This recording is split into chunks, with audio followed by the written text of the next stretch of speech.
What's up, everybody? Welcome to the Phil and Leroy Judgemental podcast. What's up, everybody? This Phil back. And this is Leroy. I just got chewed out by Philip by starting this late, by the way. I ain't gonna put it out there, but you know what it is. Go ahead and put it out there. This fool tell me we gonna start at 3 o'clock. I'm ready. 2:50. Nothing. And then he texts me at what was it? 3:26 talking about you ready. That's black people for you. No, that ain't true. Well, we got the Eagles versus Saints today at Lincoln Financial Field. Eagles are an 8-point underdog, which is funny because it was 7.5 at 1 o'clock. So I don't know why they get where did the Saints get an extra 0.5 points from? So what you think? I think we got a chance. I agree with you. I think we have a chance. Small chance, but we got a chance. We have a chance because, we already know the Saints coming into the game, they like to run. And they're not going to pass because of, Taysom Hill's, what you said was Tebow 2.0. They like to run. And the Eagles are not bad at stopping the run. Right. It's the secondary that gives us problems.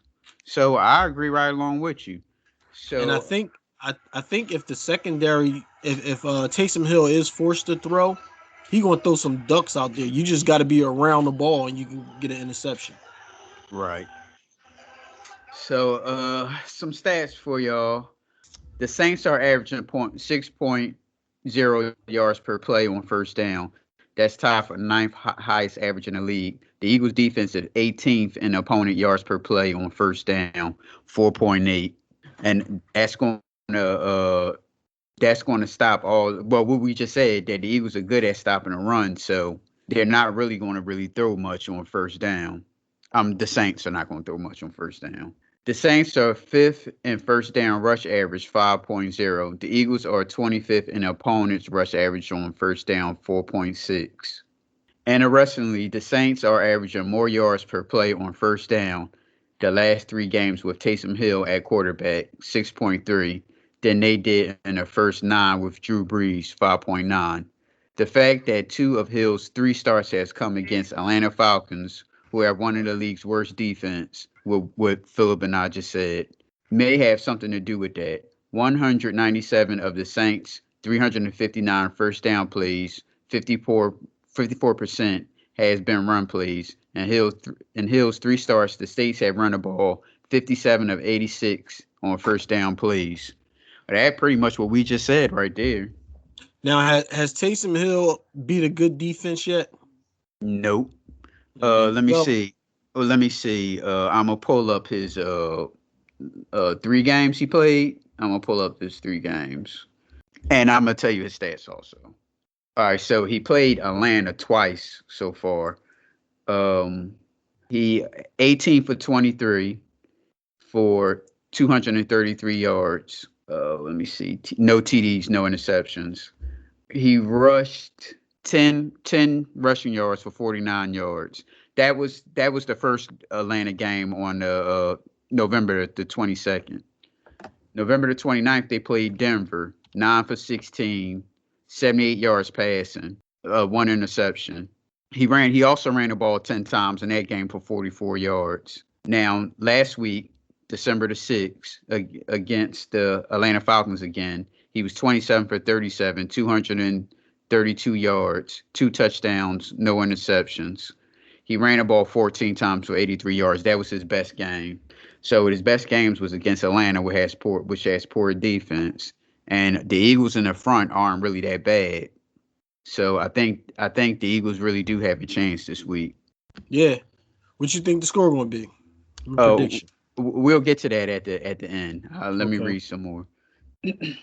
Hill is averaging 10.3 yards per carry on first downs, 7 attempts in his last 3 starts. He has 102 first down passer rating, including a 67 completion percentage. So, thinking dunks. Yeah, that's just what I was about to say. The Eagles are averaging just 23 passing attempts per game this season. That's 5th leaders in the league. Their 35.7 run play percentage is the lowest in the league and the lowest since Doug Peterson's 5 years as head coach. The Eagles haven't had more than 26 carries in a game since week 4. Now, what's the problem with that? It's Doug Peterson. It's almost like he's setting up Carson Wentz to fail by just throwing all them passes all the time when you know your quarterback's struggling. All of Deuce Staley's talk about Miles Sanders being a workhorse running back has turned into a much bluster. Sanders has just one 20 carry game this season. That was in week 2 against the Rams. In their last 4 games, Sanders has averaged just 11.7 carries per game. Not Deuce Staley's fault. I don't know why they mentioned his name in here. Because he's the running backs coach and assistant coach. If he wanted to say something, he could say something. He's not saying nothing. But how do you know if he didn't? He ain't We saying don't nothing. know. How do you know that? He makes the substitutions for the running backs. He's still putting in what's the third string running back and the guy we just picked up. Boston. You talking about Boston Scott? Not Boston Scott. Clemens, and then we just picked up Howard. right. And they getting carries now. Okay, but so that's Deuce's fault. He don't have to make those substitutions. All right, so we okay. Now let's focus on. Now we just talked about Doug Peterson is not running the football. Period. So how do we know that Deuce Staley is not recommending that in meetings? He's not. How do you know? What I'm saying is, even if he is, he's still putting in the wrong running back. You're supposed to play your workhorses, not these guys you just picked up off the street. But the Eagles are averaging just 23.3 rushing attempts per game. That's the 5th fewest in the league. So they're not running the football. Period. So okay, and I agree, and that's your coach's fault for not running it. But when you do run it, you shouldn't be substituting those guys in as the backup running backs. You should be giving your workhorse running back the carries. So that falls on your running back coach. No, that's the coaching. That's your head coach. Period. In the Eagles' last 2 games, Sanders has just 46 rushing yards on 16 carries. Of Miles Sanders passing. Miles Sanders has been a train wreck in the passing game this season. He's been targeted 39 times, but only has 19 catches. His 8 drops are the most by any NFL running back. He's averaging just 6.5 yards per catch, which is nearly 4 yards below his 2019 average. And his blocking and decision-making haven't been any good either. Last year, Sanders had 50 catches on 63 targets. His 5 30-plus yard catches were the second most among NFL running backs. Now, see, that got a lot to do with Carson Wentz when it comes to catching the ball. Because if you watch it, he gives his running back shitty passes out the backfield. I mean, when it's there, they do got to catch it. So those 8 drops is more on him than Wentz. But Wentz make it real hard for them to catch out of the backfield. Yes.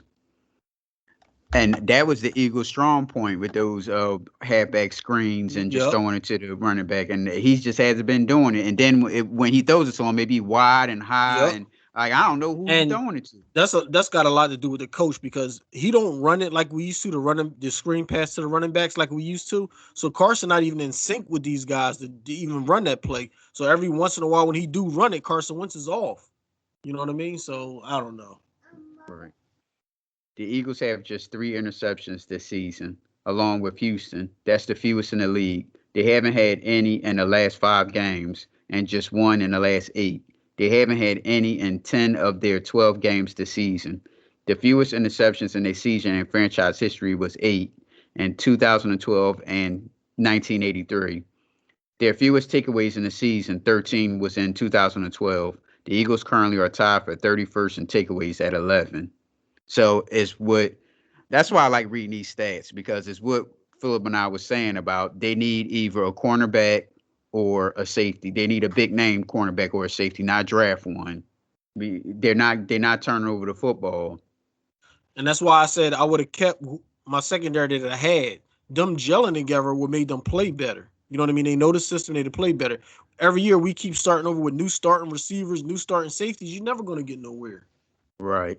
The Eagles' 38 sacks are second most in the league. They only had 2 sacks Sunday against Aaron Rodgers, but had the second highest pressure percentage, 36% of any team that's faced him this season. Well, it's pretty much again, another stat that Philip and I just said that the Eagles are good on the front. It's the secondary that's giving them problems when it comes to defense. All right, so how do you have the game? I think it's going to be close. I'm going to say probably like 24-17. I'm going to take it I think it's going to be a lower score. I'm going to have it at 17-10 Eagles. 17-10. That low? Yes. Uh, okay. Because I don't think that the Saints are going to really score like that. I think the Eagles are going to handle them when it comes to running, and they're not going. I don't know. They're not worried about Taysom. Did you see those passes that Taysom Hill was throwing? Those wide receivers was wide open against Atlanta for some unknown reason. Well. First of all, Atlanta stink, and I think it's almost like they tanking on purpose, looking for a draft pick because they got They got a MVP quarterback. They got a top two receiver in NFL. Some people say he's number one. Like, there's no reason for them to be as bad as they are. So it almost makes you believe that those guys are tanking on purpose. Right. And So one other thing, and I was going to say that's probably why the Saints went with Taysom Hill over Jameis because they knew the Falcons was coming up twice. Anybody can look, any average quarterback can look good against them the way they've been playing this year. So let's put him in there, build his confidence up. He probably looked good against them, and then we roll with that. And that's probably one thing. Because if they had put Jameis in, Jameis would probably want to did the same thing with more passing yards. see, I'm disagreeing with you a little bit there. He would have had less rushing yards, but he had more passing yards. See, I'm thinking that they put him in. Well, obviously, Jameis is the better quarterback, but they're putting him in to see if there's potential there because, well, okay, we all know that Drew Brees is on his last legs, so he ain't going to be around much longer. So, do we keep Taysom Hill or do we find another quarterback? Find another quarterback. Well, that's what they're Because looking at. That's why they're letting him play. the thing is, it's not like Taysom Hill, some young pope. What is he, 29? Taysom Hill is they don't have his age here. They Oh, should hold have. on. Wait a minute, hold on. He's 30. See what Oh, I'm he saying? just turned See what I'm 30. saying? So if you wanted to find out if he had something there, you'd have tried that years ago. I think he's been in the league 5 years now, and only threw 19 passes before this year. So He obviously, he's in cahoots with somebody in the organization. You know what I mean? Maybe he dating the owner's daughter or something. I hey, don't know. here you go with that. You mean to tell me a guy that been in the league 5 years and threw 19 passes is going to start over a veteran? I mean, Jameis did get his eyes fixed. Yeah, but again, uh Jameis is the better quarterback. We can admit that. But Jameis probably got like a 1 year deal there, probably. Yeah, And he probably might be trying to look for a starting job somewhere. So we got this guy on the back end that he could be the starter. He could be a franchise quarterback. he can't And be we no got franchise Taysom. I'm talking quarterback. about Jameis. I'm talking about Jameis, not Taysom. Okay, And so let's let Taysom play. And if Taysom shows any type of talent or something we can use for the long haul, we'll keep him and get rid of Jameis. what do you mean long haul? The long haul. He 30. So, Long and haul. how What old he is gonna play Tom the Brady? 40? How old is Tom Brady? How old is Tom Aaron Brady. Rodgers? Hold on. You talking about superstar quarterbacks that went in the dirt and grind. This guy's 30 and he only threw 19 passes. That's a big difference. He He had a got no quarterback. experience. He had a quarterback. He had a franchise quarterback ahead of him. Right. So let me ask you this: Is Drew Brees retiring after this year? Could be. I don't know. What you think? What's it used to keep playing for? I'm just asking you. What do you think? Do you think Drew Brees is going to retire after this year? I don't think he might not want to go out injured like this, so he might give it another season.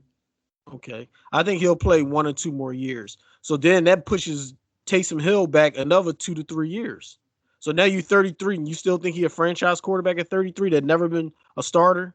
That's what they thinking. I So don't know. they're playing games. That's what How, they think. how old is Jameson? 25? And been a starter for like 8 years? Something like that? Hold on. James is 26, like you said. He'll be 27 in early January. And how many years he been in the league? He's been in the league since I want to say 2015, but hold on. Yeah, 2015. So 5 year starter. Yes. And he threw for 5,000 yards and 30 touchdowns last year. The only problem But with he had that, no 30 interceptions. I was about to say it before you let me get the words out. The only negative was he had those 30 picks. That But only huh? only negative. That's a lot of interceptions. It is a lot, but what's the name? Did it also ain't nobody say better beat about He that. won a ring. I know you're talking about Eli, right?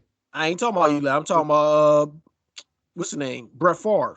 Oh, he won a ring. Right. So you see how you saying they won rings? They didn't win the ring that year they threw 30 interceptions. Mm-hmm. So that's what I'm saying. Those guys been in the league grinding. So that's why they had time. Like Jameis threw for 5,000 yards. That was his most yards, and he threw 30 touchdowns. That's the most touchdowns, I believe. But then the 30 interception, everybody only focusing on those interceptions. He had 33 touchdowns. Yes, that's the highest in touchdowns he had. Correct. Okay. So that's what I mean. Like that's something near to improve on. He's still young. You can work with him. Taysom ain't showed you nothing. That's all good and gravy when you playing those bum ass teams. Wait till the playoffs roll around. You see what happened to Tebow? That shit ain't gonna get you nowhere. You gotta throw that ball. That's what I think they're doing. They're gonna say, let's see what we have, and then we'll either keep him. If not, we'll let Jameis be the backup. Because again, Drew Brees don't have much time left. Like I said, he's dating the owner's daughter or the coach's daughter or something like that. How? How would you say that? Because he got a new contract and ain't did shit. He how many plays he played a season? 15, 20, something like that? No, they don't break it down in the plays he was playing. He might get maybe 3 rushes every other game or every game or something like that. Mm-hmm. Maybe a pass attempt once a season because he only got 16. He had 16 or 19 passes in 5 years or something like that. Right. So that's not even averaging more than 2 passes a season. He's a gimmick guy, and that's cool. You can keep him if that's what you're going to do, but you shouldn't be banking on him taking over and leading you anywhere. I don't see that happening. How do you know? I said I don't see it happening. It could happen. I don't see it happening. Well, how do you know? You don't know. The same way I can say, how do you know the Eagles going to win today? You don't know. You made your predictions. I'm saying the same thing. I don't see him becoming no franchise quarterback without having experience and grinding for a whole season as a starter. Well, that's what they're trying to do. I think they pulling a fast one on you and got you believing that. No, I disagree. They're just trying to buy time to Breeze come back, and I bet you when the well, draft they round, could have they could have had Jameis just play. Yeah, they don't like Jameis. How you figure?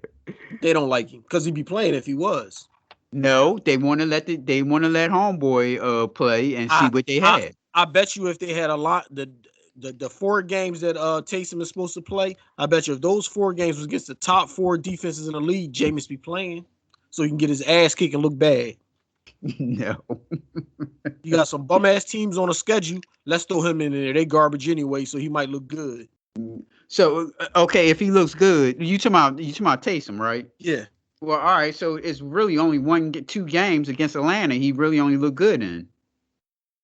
Atlanta is one of the worst teams in the league when it comes. That's what I'm saying. He not 9 for 16 against Denver, and that was the game where Denver didn't have a quarterback. They had to use the wide receiver. Okay, so you tell me twice against Atlanta.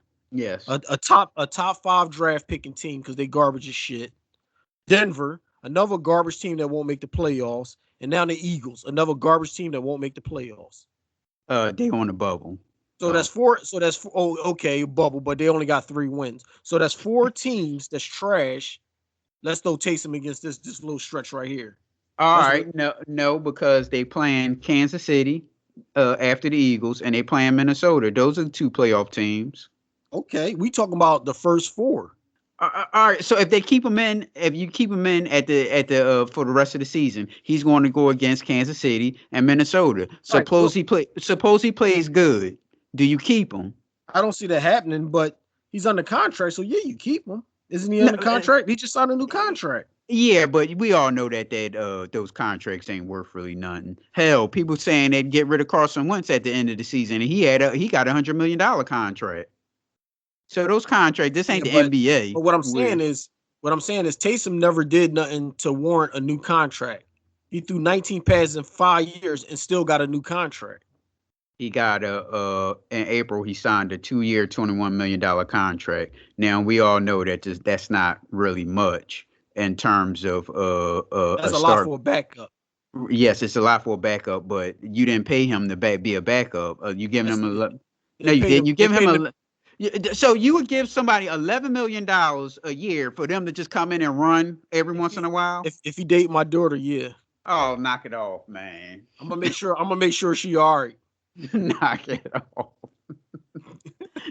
Knock it off. All right. They ain't pay him. They want to pay him. They want to see what he can do. We already know what They're what not James paying. can do. They're not paying him as a starter. They're paying him as a backup. Most starters are making over 20 million a All year. right. Oh, yeah, they gave him $11 million. Would you pay somebody $11 million to just come in and run every now and then? I told you if they was dating my daughter, yes. This is their chance to see what if they can get their money's worth. Bullshit. Yes, it is. We Bullshit. already know what James can do. He's 30 years old. You know what he's gonna do. No, you don't. All right. No, you don't. Not you can see him in practice, but you don't know how he playing against other teams. And you still don't until you play against the best teams. All right, so you got Kansas City. Okay, you got Eagles. The Eagles defense. The Eagles are only won 3 games, like you said, but the Eagles do have good defense in front. Let's see how he played there. Okay, next week they play Kansas City. Let's see how he play against Kansas City. Then you got Minnesota. They coddling that boy. That's what they doing. Okay, you got to see what you have. You got to not for no 30-year-old backup that never been a starter. Come on, you know what you got. No, you don't know what you got because he never played. You know what you got. If you thought he had something there, you'd have been started him. And How over reps. Drew Brees?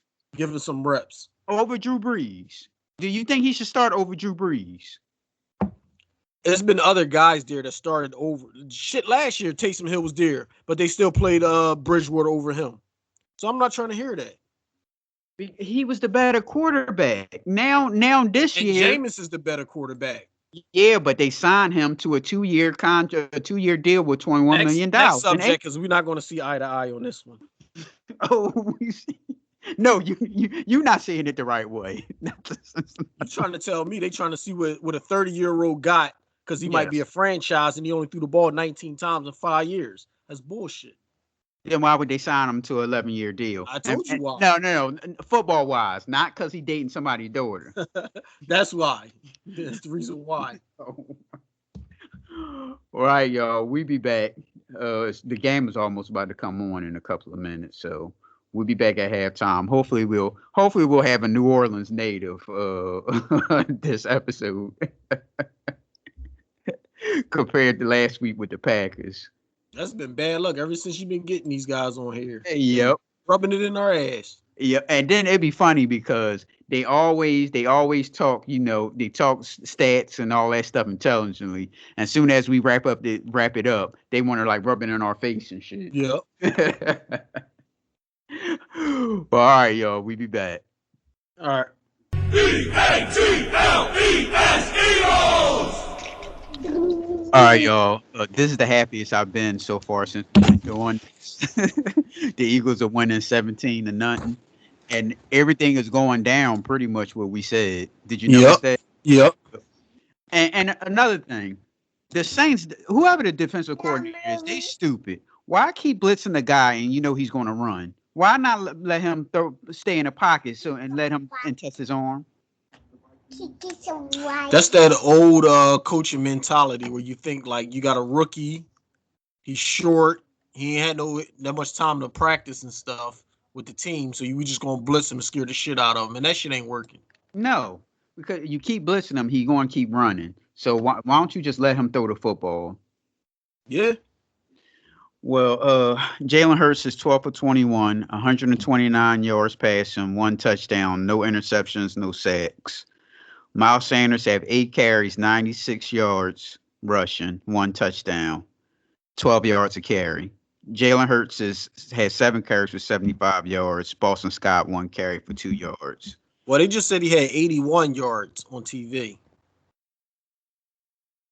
The longest was Jalen Hurts. Oh, well, maybe it didn't count. Let me see. Maybe this. I'm reading a score app, and maybe they didn't count that last drive. I'm not sure. It might be on a delayed registering or something. Let me see what mine says. Well, while you looking, Taysom Hill 11 for 15, 65 yards passing, 1 interception, sacked twice. Kamara 5 rushing, 5 carries, 28 yards rushing. Latavius Murray, 3 carries, 11 yards. Taysom Hill, 2 carries for 3 yards. Everything going down what we talked about. Yep. Everything. He can't really pass. So they're going to try to beat you by running. The Eagles play good defense, run defense, and it's not working so far. I told you that Taysom Hill ain't nobody. And what the hell is up with Elliott? He can make a long field goal. Well, I say that every year about him because he be practicing 60 yarders, but then fucking missing the easy ass ducks. Ain't no way he can miss a 22 yard shit. I can make that. Yep. At first, I thought it was blocked. That's a goddamn shame. And if you see the way he kicked, he almost kicked it on purpose to hook that shit. Yep. That shit look crazy. Mm-hmm. And how about that robbery in catch and shit they gave him? Yeah. Bullshit. 2 feet inbounds and talking about he didn't catch it. I don't get it. Yep. Shannon Sharp was just talking about that on Twitter too. What'd he say? And he was saying that was a catch, that was a highway robbery. And a lot of people were saying that they must be Saints fans. They were saying that when he finally got control of the ball, his 1 foot came up and never touched back down until it was out of bounds. I said that's bullshit. Clear as day. You can see the ball in his hands and both feet on the ground. Right. They freeze framed it, and he had 2 feet on the ground. We're holding the football. The Saints always get away with shit though. That's just how they are. No, for real. They always get a fucking extra fucking nod when it comes to plays and shit. Yeah. So my father called me and he said the reason why Carson Wentz hasn't been playing well is because he just had a baby and he hasn't been getting enough sleep. So do you agree with that? No. Why not? Because that mean everybody around the world, when they just have a baby, should go to shit at work, driving truck drivers, sleeping, crashing, because they like everybody go through that. So I don't want to hear that. Yeah, he said that's why he played well before the baby. Now he's not playing well after. Even though we won those 4 games last year, we was playing shit teams, and he didn't put up good numbers. We just won, so he hasn't been playing good since that MVP run. For real. Mm-hmm. Well, it looks like they coming back.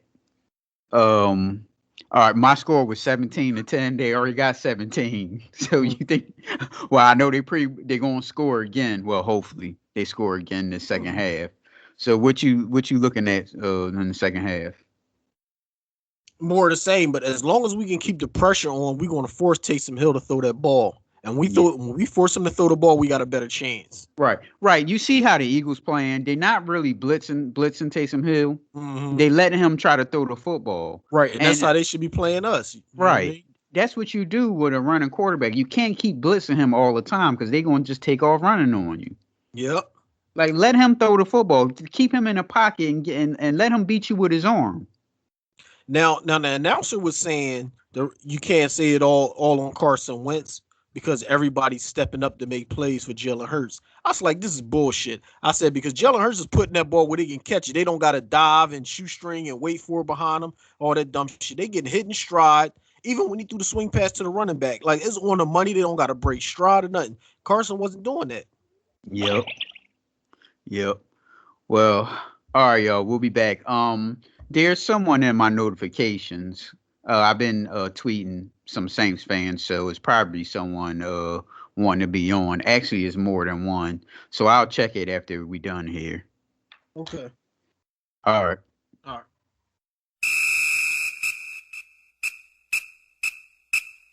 Hey, Gates, you are the savior. We yelling black and gold to the Super Bowl. Black and gold to the Super Bowl. Black and gold to the Super Bowl. We yelling who that?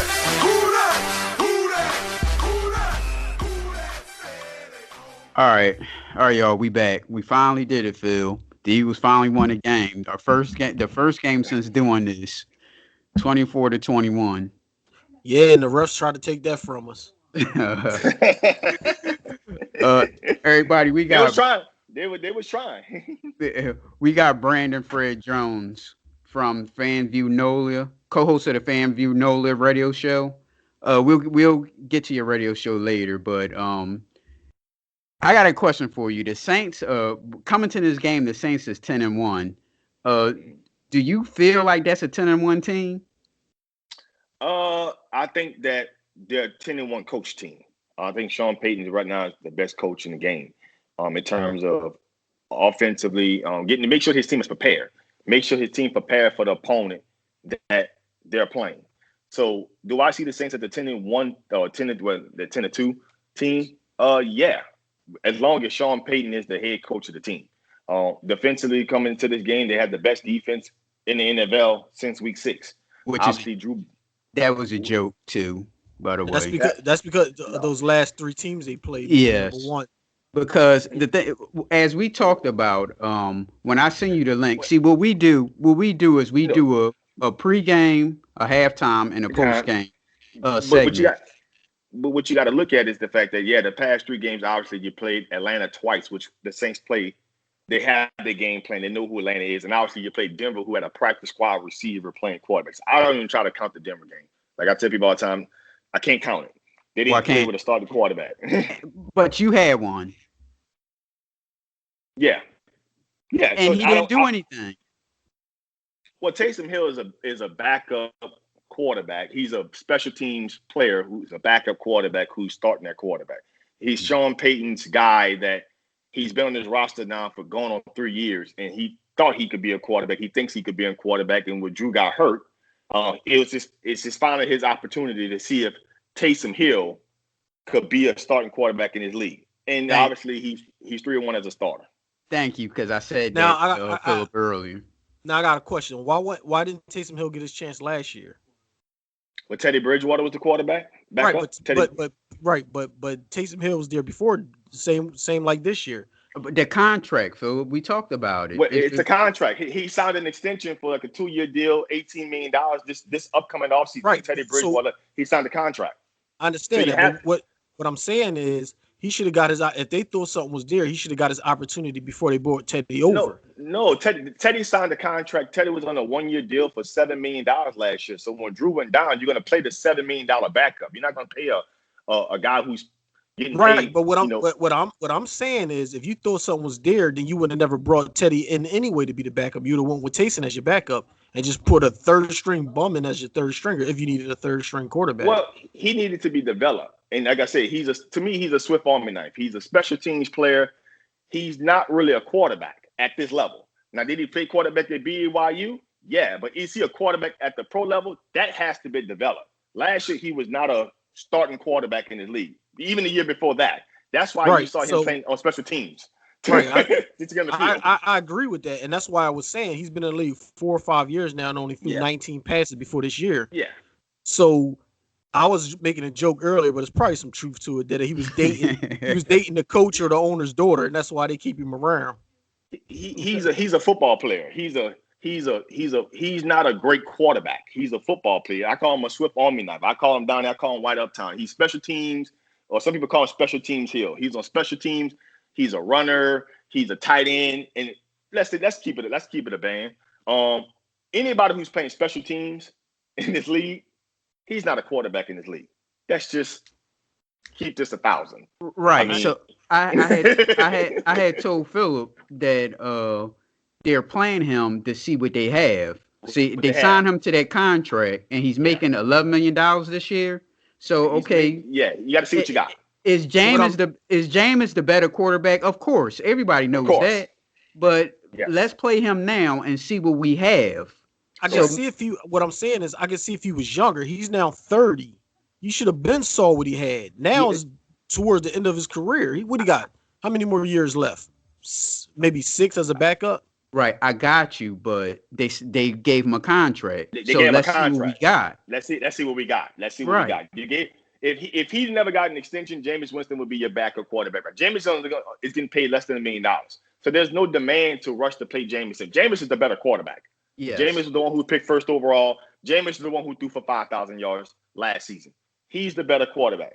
But you paid him and you gave him an extension. So when Drew Brees got hurt, you have to see what you have. You got to find out if he can actually be a quarterback because you've been keeping him on a roster saying he's a backup quarterback, saying he's this to try to get him on the field. But this is your opportunity when Drew had the fractured ribs to see what you have. Last year, that was Teddy Bridgewater. Teddy Bridgewater is the better quarterback than him. You was paying Teddy $7 million. I'm not going to start Taysom Hill and have a $7 million backup who's right. eligible to play. I'm not saying that. I'm not saying have a $7 million guy sit on your bench and start a guy over him like that. What I'm saying is, if you wanted to see what Taysom Hill had, you would have never brought Teddy to begin with. Well, I think at that time, he wasn't the quarterback that he is now. But right. because he was. No, I agree. Look, it was the same thing though. He only threw 19 passes in his first 4 or 5 years. So this year is his first year is actually being getting some starts and doing something. Again, it's what you see at practice. I think that he's a better quarterback today than he was 2 seasons ago, or when you traded for when the Saints traded for Teddy Bridgewater. They traded for Teddy Bridgewater 2 seasons ago from the Jets in preseason. They traded for Teddy Bridgewater. Teddy Bridgewater didn't really play that year. Then they brought Teddy back. I think at that time when they made that trade for Taysom Hill was not a viable NFL quarterback option. He's developed. He's gotten better each and every season. I think this year is the final chance to see that he's better than what he was 2 seasons ago. Now, do I think he's a guy who's a starter in this league? No. I don't think, as a Saints fan who watches the Saints every week, to me, he's not a guy that I'm going to say I'm going to start and he's going to be my starting quarterback for 16 weeks. That's not what I see. But while Drew is out, see what you got. Exactly. I said the same thing. Now, what do you think they're going to do at the end of the season with Taysom? Drew Brees is under contract next year again. So if Drew wants to come back, he knows his role. He's not going to push to be a starter on this team. He's being compensated. He's been paid. He's got a contract. So he's going to go back to doing what he's been doing. If Drew Brees is coming back next year, which I think he will, unless the Saints make it to the game, the Super Bowl game, Drew Brees is going to come back and he's going to continue to have the same role of this tight end, running back, wide receiver, quarterback. Jack of all trades. Jack of all trades. Yeah, this Swift Army knife, jack of all trades player. He's not going to be an official quarterback only until Drew Brees retires. Right. All right, so hold on, Roy. So I said the same thing. I said Drew Brees is going to probably play 1 or 2 more years. So that will push Taysom Hill back 2 more years. So now he's 32 when he finally becomes a starter. Is he ever going to be the starter? No.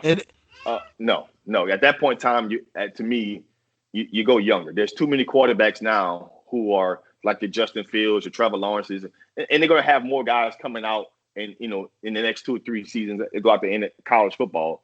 Eventually, at that time, I think you're just buying yourself time to find the guy that you can draft that's going to be coming out of college. That's just what it is. Right now, Taysom Hill is a right now thing. He could help the Saints win right now, but is Taysom Hill a long-term solution at quarterback? No, but he can help this team win. Well, you see, pretty much saying what I was saying. You know what I mean? Yeah. I didn't think they were looking at him at no long-term situation. No, not at all. You can't. I don't think you can. If he was in his young 20s, then okay, because he would have time. Okay. You know what I mean? Correct. You would have time. Yeah, you have time with a young 25, if he was 22, 23 years old, I'd say, man, listen, you got your guy, just hold on to him. But at 30 years old, come on, man, he is what he is. I agree. You got Jalen Hurts, 17 for 30, 167 yards, 1 touchdown, no interception, no sacks. A question for both of you. How do you think Jalen Hurts looked today? He brought a spark to the offense. I'll give you that. He like they said, he was a 70% accurate quarterback in college. So he put the ball in better spots for his guys to catch it than Wentz does. Or than Wentz did this year. I ain't gonna say he always was like that, but definitely this year Wentz was just missing guys. Like he led the league in off-target misses because those guys are wide open and you just miss them. Well, at least this guy put it in position where they can keep stride, catch the ball, and keep it moving. Like we haven't seen Alshon or Rieger do anything with Wentz. Now their names come up in the fucking play chart. Right. I can't disagree with nothing he just said. I think Jalen Hurts, the first half to me, he looked very much like Russell Wilson in terms of his performance. Getting the ball to guys, moving in and out of the pocket. The Saints defensive line really couldn't get their hands on him. They just couldn't get around him. I mean, he kept beating Cam Jordan out to the sidelines when he was able to. I like the way Doug Peterson was using him. And in the second half, you start to see the Saints and Dennis Allen start to blitz him more. They start to kind of get him off the spot. When he tried to roll out, they had a safety trying to, Chauncey Gardner-Johnson trying to get him to the outside, making him going, passes away. Because in the first half, They wasn't sending any kind of attention or sending any kind of pressure. And Jalen Hurts was looking like hey, I think the Eagles have something that they can build on. And Jalen Hurts, to me, the biggest thing to me is just no sacks with that same defensive front. Carson same line, Wentz, no sacks. Same line. Everybody in national media is crushing the Philadelphia, giving Carson Wentz a pass and talking about, hey, listen, look at the Philadelphia offensive line. They're atrocious. They can't block. Now, this is why Carson Wentz can take 5 and 6 sacks a game. Mm-hmm. That kid had no sacks with the same group of 5 guys. At the end of the day, it's not that offensive line. It is the guy who's throwing the football and who hold on to the ball. And don't forget the wide receivers can't get open. Yeah, I was gonna say the same thing. All national media saying Carson Wentz has nobody to throw it to. They can't get open. They can't catch. But they caught for Nick Foles. Now they catching for Jalen. So it's got to be Carson. I don't think his receiving core is in the top echelon in the league by any means. But can they get open? Yeah, Alshon Jeffrey got open on Marshawn Lattimore and scored a touchdown. I mean, that kid Rader, the first round pick out of UCLA, he had a big like a dig route that I think he had beat somebody. I think Marcus Williams with the stumbling on the plate.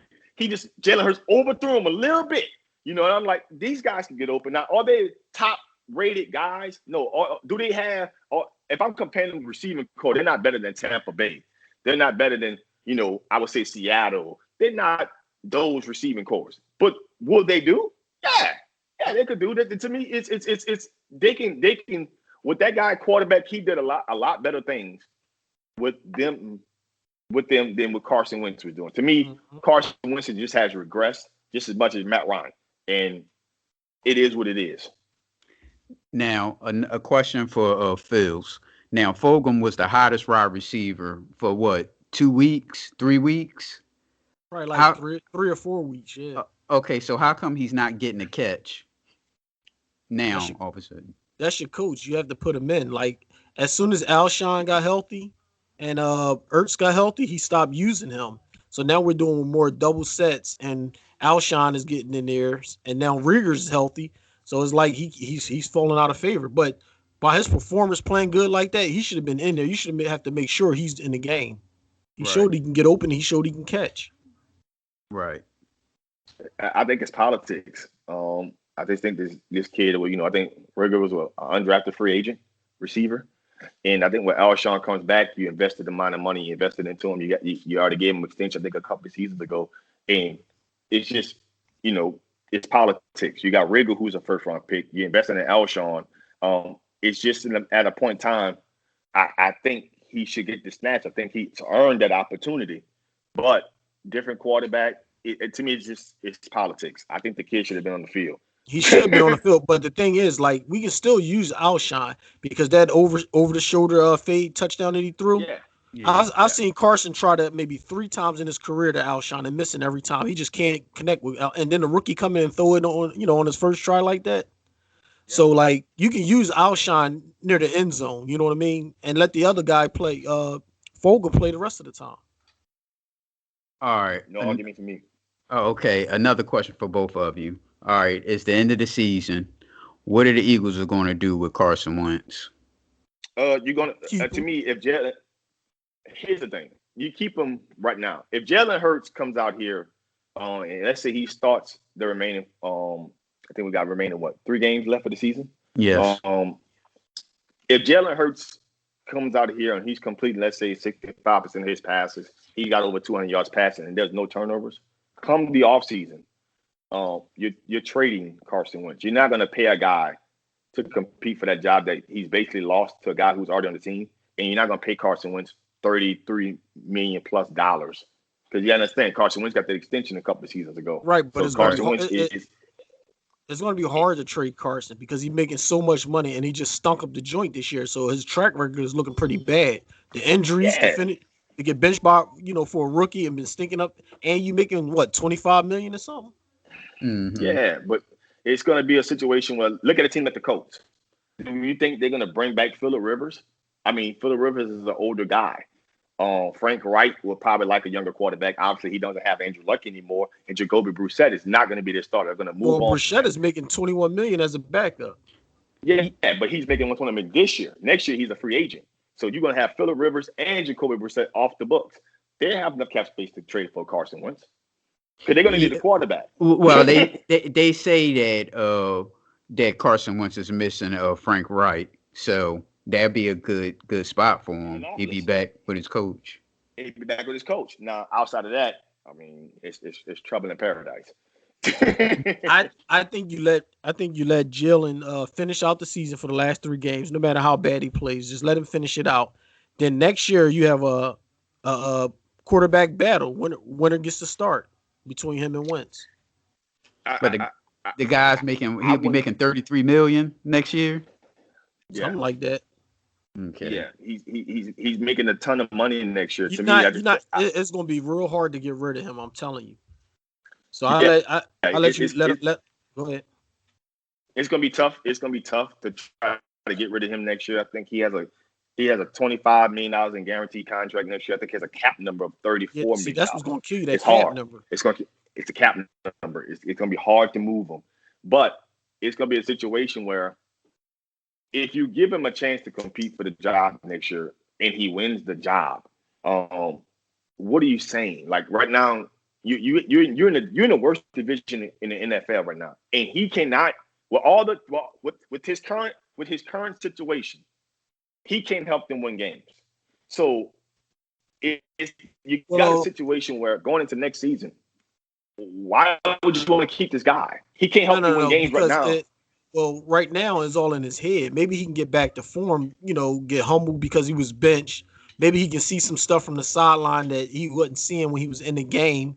On film and stuff, maybe he come out better. I'm not saying he's our man to ride out the rest of the, the time. But if he win a quarterback battle, he's our starter. But if he come out shooting the shitty performances for 3-4 weeks, he got to sit back down. And then we roll with Jalen Hurts the rest of the way.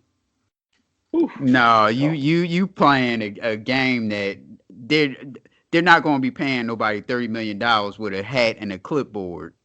No, they're not doing it. Right. So it's only for that 1 year. No, sir. He's starting or not. It ain't no playing musical chairs and none of that stuff. No, well, that's what I said. I didn't say music. I said he start. But if he's stinking it up, then he go back to the bench and that's it. But that's still musical chairs. That's not musical chairs. Music and chairs is back and forth. He's not going back and forth. No, we counting this year. He playing musical chairs this year. Yeah. You talking next year doing the same thing. Next year, I said they have a quarterback battle. The winner of the quarterback battle is your starter. But if he's stinking up the first 4 games, he goes back to the bench and that's it. That's musical chairs because back and forth is musical chairs. It is back and forth. If you count this year, we're not counting this year. We talking about a fresh start. This year, no, ain't no such thing as a fresh start. We looking at what's going on now, and you talking about doing the same thing next year. A quarterback battle for a guy that's making $33 million.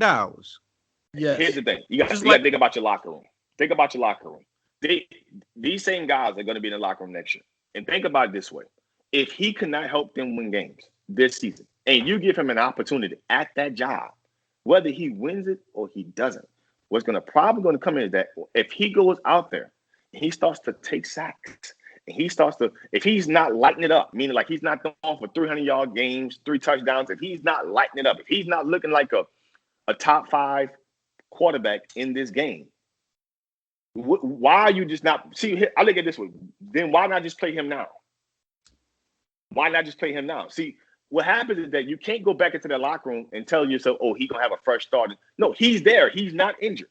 You know what I mean? He's not hurt. He's just not performing. He's just not producing. So if I'm going to give somebody an opportunity at that job next year, I'm looking forward to giving the job to the guy that's starting now. This is why I'm going to let him finish out probably this season. And especially if the Redskins, Dallas, and God forbid the Giants can't seem to win another game. If they somehow, some way, because obviously we all know that whoever wins this division is not going to be at 500. Somebody's going to have 6 to 7 wins and sneak into the playoffs in this division. It's atrocious. He can't help them win games in the worst division in football. He's not injured. He's just not performing. Then we put a rookie quarterback in the game, and we won a game against the arguably at the time the best defense in the NFL, against the best team currently in the NFC. And if he comes out here and wins the remaining of these games, I'm not here to give you an opportunity. He's earned that opportunity to start. So what I'm saying is, if you can't trade him, what are you gonna do with him? You just gonna cut him and take the hit? Make him start. Carson You Wentz, can't. if you can't trade him, you gonna start him? Yeah. No, Well, then you're in the same boat you was in this year. He's gonna stink up the joint, and you just gonna ride it out as you. Okay, you but you said you can't trade him. Okay, so you it's want to hard. cut him?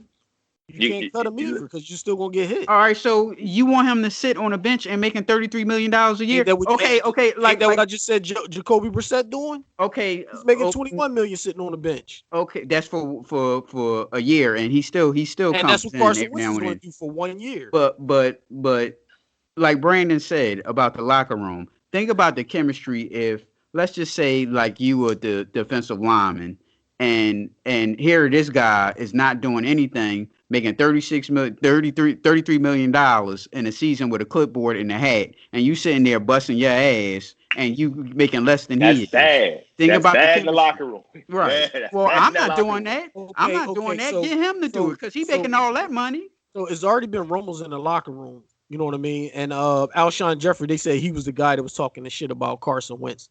He's still on the team. Both of them still on the team. So obviously they're saying the guys in the locker room prefer Nick Foles over Carson Wentz, and now they prefer Jalen over him. You got to get rid of him, but you can't get rid of him right now. You can't get try. rid of him now. You can try, but it's hard. It's hard when you're playing that bad and you're making that much money to get rid of him. Nobody's going to bite on that. I think going into the next season, going into the offseason, I think that Jalen Hurts, shows progression. He shows that he's getting better at the position. And I think that if Doug Peterson finds a way to say, I got a guy that I can, build and develop, I think that you go sign yourself a veteran quarterback. And I think that, and again, Philadelphia going to take their lick on this one. When they find a suitable suitor, they're going to have to take their lick. Like, you're going to have to understand that a team is not going to offer you high compensation. You're probably looking at day 2, and I'm talking 3rd round, or day 3 high for 4th round picks, and try to offload him. You're going to have to find a team that is like an Indianapolis Colts, a team like Jacksonville, but they're going to have a high pick or so. Maybe I wouldn't say the Jets because obviously Trevor Lawrence is on the board. You take Trevor Lawrence. You're going to have to find a team or maybe like the team like the Redskins. You're going to have to find a team. I'm not saying right. I'm not saying that's not the route we should take. What I'm saying is that's the hard route, and I don't see nobody biting. That's what I'm saying. Like if we could, I would, but I don't think nobody's going to make that move. Like you said, you might have to try and trade him for like a 4th round pick or a late 3rd round, and even that's still hard. Yeah. And if he was playing okay, and then got benched, and then it'd be different. But he was playing the worst quarterback in every statistical category, and on top of that, he's one of the highest paid. I think the 5th highest paid quarterback or 6th. Yeah, he's up there. That's a whole bunch. That's a whole bunch of crap to take on. Hey, yeah, you lead the league in picks, boys. Bad. Picks, fumbles, sacks, off target completions. Like goddamn. Mm-hmm. So, Brandon, Manny Fresh told me that he went to Uptown and got 2 Trigger Band CDs and a brown beat. Do you have your Trigger Man CD on you? Not on me presently, no. What about your brown beat? Those days are behind me. That's 99, 2000 days. Okay. I was waiting to use that joke on somebody from New Orleans too. That's back in the gap there. Now we were still living in that timeline. Yeah, I have it all day. But right now, nah. We living in a different era. With rest in peace to Fifth Ward Weeby. Yeah. And Keedy Black, does she still make music? Keedy Black don't make music no more. Like I said, Fifth Ward Weeby was still making music. But you don't hear much Keedy Black music down here. You may hear her older music, but not much no new music from Keedy Black. Mm-hmm. So you're the co-host of the FanView New Orleans. Mm-hmm. From the New Orleans Talk Network. All right, tell us about your show. Well, it's me, my guys, G Sports, and another guy, my name Coach Hurricane. And we do a show on FanView Live. It's on Facebook, it's on Twitter. It's sponsored by the New Orleans Talk Network, and we sit down and we talk sports as fans, give out different positions about the games and the games that we see. What's going on in sports, whether it's football, basketball, boxing, baseball, whichever going on in sports, we try to give our different positions. We all have 3 different positions. My man, Coach Hurricane Hen, he's a coach. He's a high school football coach down here in Louisiana. He coaches some of the top players down here in Louisiana as far as D-line is concerned. He talks about the game from a coaching position. My man, G Sports, he talks about the game. He's in media. He attends a lot of high school basketball, football, AAU camps. He talks about the game, from a media position. And I talk about the game really from an analytical position, statistics, stats, numbers, and what's going on from a business side of sports. So when you kind of add three dynamics, talking about sports, one from a coaching position, one from a media, and one from a statistic position, it kind of gives us a different flavor of the show. And we always don't agree. So that's what makes it great. That's what makes it fun. We try to do the show live on Facebook, live on YouTube, live on Twitter. And it's a great dynamic. We've been doing it for a few years now. With COVID, it's kind of stopped a lot of things to, getting episodes in. But we still find ways to get things done. But that's what we do. We've been doing it for a while now. It's a great entertaining show, and people like to tune in. We do a 2-hour show, and people like to tune in, listen to us, give our positions about football games, different teams, what's going on in sports at the present moment in time, and just kind of try to give different position and different perspective on how to see what's going on, in terms of the game itself, what's happening behind the scenes, how people are thinking, and so on and so forth. So it's a great show, and people like to tune in and give their opinions and get their perspective on it too. And kind of like reading comments, when people on it live, and people who agree with us and people who disagree with us, and it's that dynamic all in one. Okay, so when the Judgementals going to come on? Huh? When are the Judgementals coming on? Man, I love to have you guys on.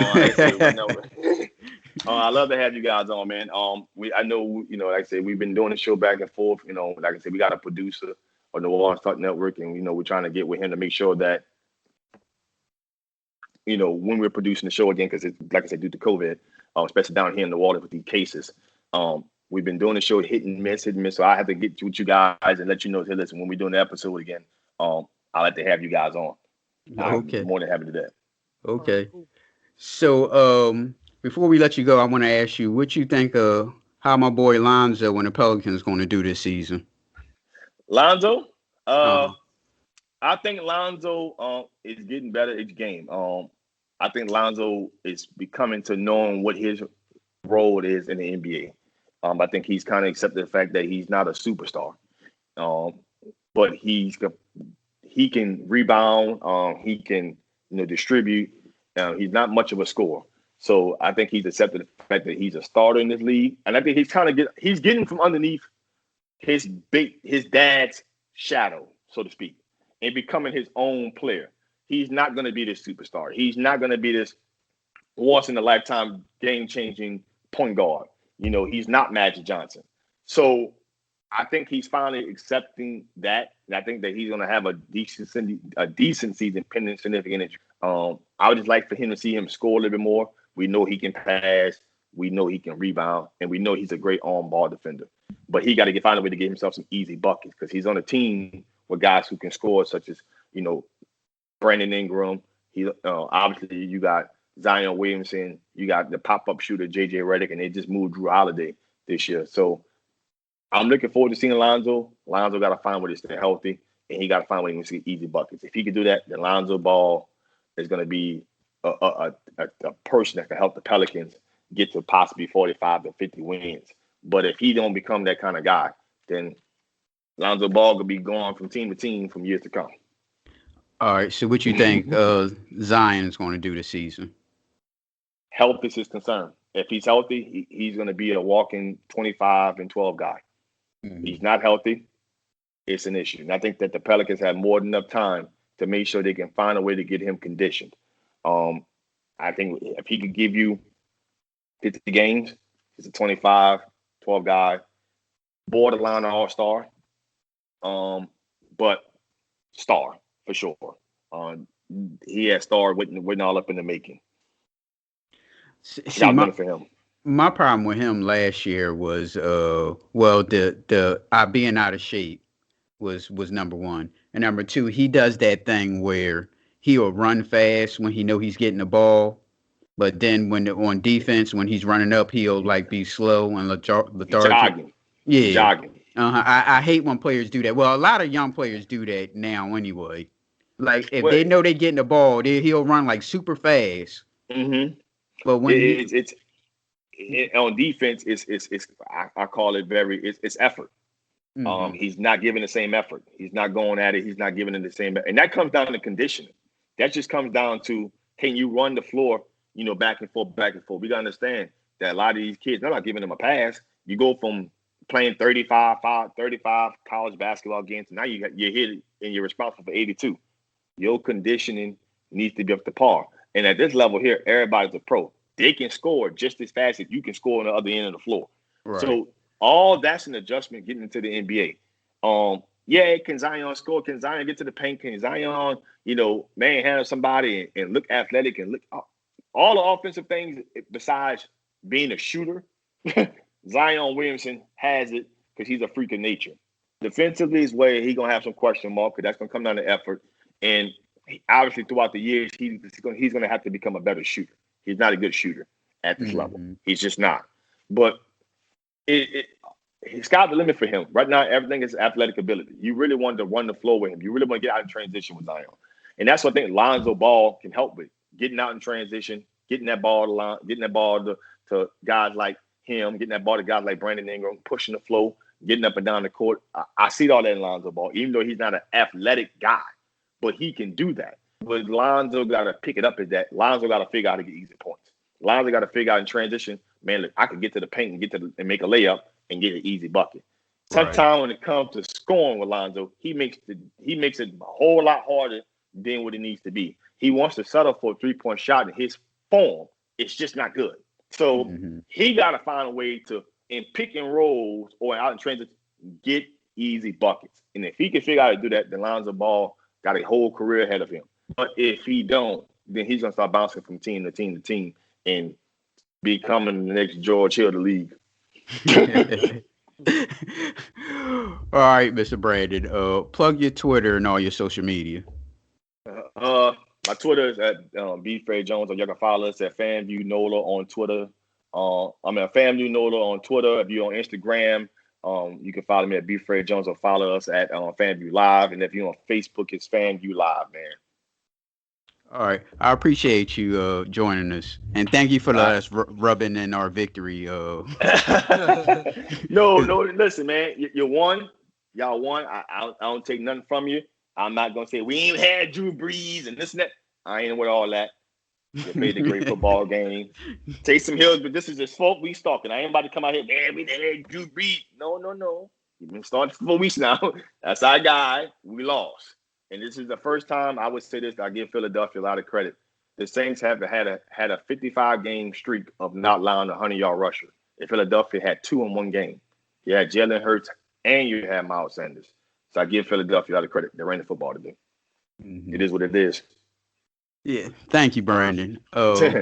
You can follow us on Twitter at P&L Judgementals, Facebook P&L Judgementals, and Instagram at _Judgementals. Thank you for joining us. No problem, man. I follow y'all guys. Appreciate it. All right. I'll send you the link when we get this up. Gotcha. All right. Thank you. All right. Thank you.